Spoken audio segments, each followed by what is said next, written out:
Hi guys, welcome back to serial. So நம்ம சேனலில் ரொம்ப நாள் ஆச்சு லாங் வீடியோ போட்டு வெளில போய் ஃபுட் ரிவ்யூ பண்ணி ரொம்ப நாள் ஆச்சு.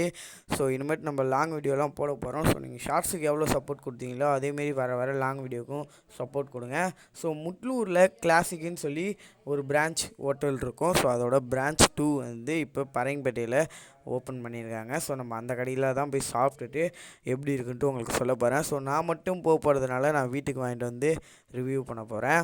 ஸோ இன்னும் நம்ம இன்ஸ்டா ஐடியை ஃபாலோ பண்ணாமல் இருந்தீங்கன்னா மறக்காமல் இன்ஸ்டா ஐடியை ஃபாலோ பண்ணிட்டு வீடியோக்கு லைக் கொடுத்துட்டு மறக்காமல் சேனலை சப்ஸ்கிரைப் பண்ணிக்கோங்க கைஸ். ஸோ நான் அப்படியே டேரெக்டாக ஹோட்டலுக்கு போயிட்டேன் கைஸ். ஸோ லொக்கேஷன் எங்கே இருக்குதுன்னு பார்த்தீங்கன்னா பரங்கிப்பேட்டை இந்தியன் பேங்க்கு போகிற வழியிலே இருக்குது. ஸோ நீங்கள் அங்கே போயிட்டு யார்கிட்ட கேட்டாலும் சொல்லுவாங்க. ஸோ நேராக உள்ளே போக ஆரம்பிச்சிட்டேன். அப்போ தான் அண்ணன் மாவெல்லாம் பிசைஞ்சு உருண்டை பிடிச்சி வச்சுட்டு இருந்தாங்க. ஏன்னா சுட சுட பரோட்டா போட்டு எல்லாேருக்கும் கொடுக்கறதுக்கு. நேராக போய்ட்டு அண்ணன்ட்ட ஒரு சிக்கன் பிரியாணி கொடுங்கன்ட்டேன். அண்ணனும் லெக்கு ஒரு முட்டையை வச்சு சிக்கன் பிரியாணி அடிக்க ஆரம்பிச்சிட்டாங்க. அடித்து நல்லா கட்டிட்டு அதுக்கப்புறம் பக்கத்துலேயே பார்த்தா நெய் பரோட்டா சிக்கன் கிரேவிலாம் இருந்துச்சு. அப்புறம் ஒரு 3 பரோட்டா வாங்கிட்டு அண்ணன்ட்டேருந்து பார்சல் வாங்கிட்டு நேராக அப்படியே வீட்டுக்கு வந்துட்டேன்.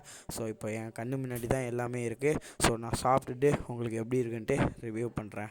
ஸோ நம்ம வாங்கிட்டு வந்து 3 பரோட்டாவில் அவங்க கொடுத்த சால்னாவோட ஊற்றி ஊற வச்சுட்டேன்.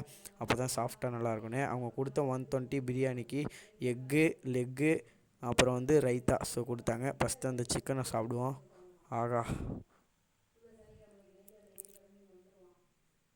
டேஸ்ட்டு பக்காவாக இருக்குது. அப்படியே நல்லா வெந்து ஸோ கொஞ்சோண்டு பிச்சு அப்படியே பிரியாணியோடு வச்சுருவோம். அப்படியே ஒரு பைட்டு போவோம்.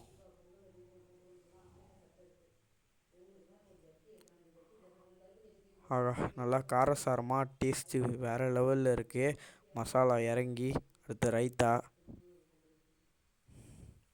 பிரியாணி செமையாக இருக்குது. அதுவும் சிக்கனோட பிச்சு வச்சு ஒரு பைட்டு போனால் டேஸ்ட்டு அல்டிமேட்டாக இருக்குது. அடுத்து முட்டை. ஓகே, பிரியாணி 120க்கு ஒரு லெக்கு ஒரு முட்டையை வச்சு கொடுத்து டேஸ்ட்டு சூப்பராகவே கொடுத்துருக்காங்க. அடுத்து நம்ம ஊற வச்ச பரோட்டாட்ட போவோம். ஆகா, அப்படியே பிக்கும் போது அப்படியே எவ்வளோ சாஃப்டாக வருது பாருங்கள். அப்படியே பிச்சு அவங்க கொடுத்த குருமாவோட டிப் பண்ணி ஒரு பைட்டு போவோம். ஆகா, அந்த சால்னா காரசாரமாக டேஸ்ட் அல்டிமேட்டாக இருந்துச்சு. ஸோ கைஸ், அவ்வளோதான் சாப்பிட்டு முடிச்சாச்சு.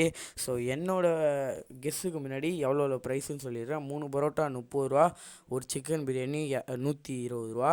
ஸோ எனக்கு இதில் ரொம்ப பிடிச்சது அப்படின்னு கேட்டிங்கன்னா கண்டிப்பாக அந்த பரோட்டாவும் அந்த சால்னாவும் தான் சொல்லுவேன். எதனாலனா காரசாரமாக சாஃப்டாக பரோட்டா டேஸ்ட் அல்டிமேட்டாக இருந்துச்சு. ஸோ மறக்காமல் விசிட் பண்ணிவிட்டு எப்படி இருந்துச்சுன்ட்டு மறக்காமல் கீழே கமெண்ட் பண்ணுறேங்க. இன்னும் நம்ம சேனலை நீங்கள் சப்ஸ்கிரைப் பண்ணாமல் பார்த்துட்ருக்கீங்க. மறக்காமல் இந்த வீடியோக்கு லைக் கொடுத்துட்டு சப்ஸ்கிரைப் பண்ணிக்கோங்க. அதே காலில் பார்ட் 2 பண்ணலான்னு இருக்கேன். அதுக்கு நீங்கள் இந்த வீடியோ கொடுக்குற சப்போர்ட் மூலயமா தான் நான் பண்ணலாமா வேணான்ட்டு பண்ண போகிறேன். ஸோ இனிமேட்டு நம்ம சேனலில் லாங் வீடியோஸும் வரப்போதே சப்ஸ்கிரைப் பண்ணி சப்போர்ட் பண்ணி வெயிட் பண்ணுங்கள். நிறைய நல்ல கண்டென்ட்டோடு உங்களை வந்து கூடிய சீக்கிரத்தில் சந்திக்கிறேன். Bye guys.